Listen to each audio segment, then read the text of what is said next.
Welcome back to Details. I'm your host Kevin, and this week we're looking at Space Mountain. Our first stop is right here in the queue. Look at those blue panels over on the right side. That top panel pays tribute to different space mountains from around the world. You've got Magic Kingdom, of course, at the top, and then the Anaheim one comes with Space Station 77, because it opened in 1977. In Disneyland Paris, it's called Discovery Mountain, hence here Discovery. And in Tokyo, Ashita is a word for tomorrow, so Tomorrowland. The last line says Hong Kong Spaceport e-ticket. Here in the queue, Disney's Hyperion Resort is listed as though it's one of the stars that you can visit in your intergalactic journeys. Of course, referencing Hyperion, Disney's first studio street name.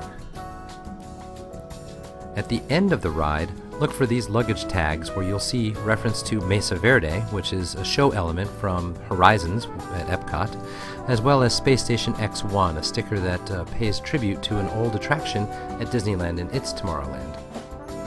The robot console at the end, just before the long ramp begins, is actually formerly home to the FedEx shipping center. However, it's still home to several different kinds of tributes now. Over on the far left side, we notice a couple of sections there for open sectors and closed sectors. Let's take a closer look. The open sectors list several things that are actually opened rides. So we've got Fantasyland Mini Adventures of Winnie the Pooh, Adventureland, Aladdin's Flying Carpets, Fantasyland, Mickey's PhilharMagic, Frontierland, Splash Mountain, Tomorrowland, Buzz Lightyear Space Ranger Spin, and then in Tomorrowland, Monsters Incorporated Laughed. That's supposed to be L-A-F-T for spelling out laughed as a word, but there's a typo. They didn't want to just make it M-I-L-F. The closed sectors are rides that are closed now at Walt Disney World, such as 20,000 Leagues or 20K, Mr. Toad's Wild Ride, the Skyway to Fantasyland, and then in Main Street USA, the Swan Boats. In Fantasyland, Mickey Mouse Review, and then in Tomorrowland, Mission to Mars.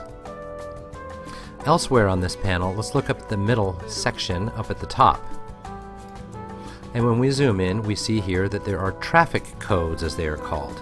A1A is actually the name of a road on the coast. I-4 for Interstate 4, which always has some heavy congestion on it, as the sign itself says. 192 is the name of the road right at the base of Walt Disney World, and it's a tourist zone, definitely, and so that's a little bit of irony that they call it tourist zone here. I actually don't have any clue what C58 or CSB, perhaps, refers to here.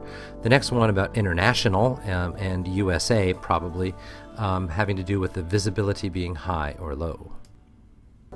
And then on this panel over to the right-hand side, we see the approval code Okie Dokie, a little bit of an inside joke.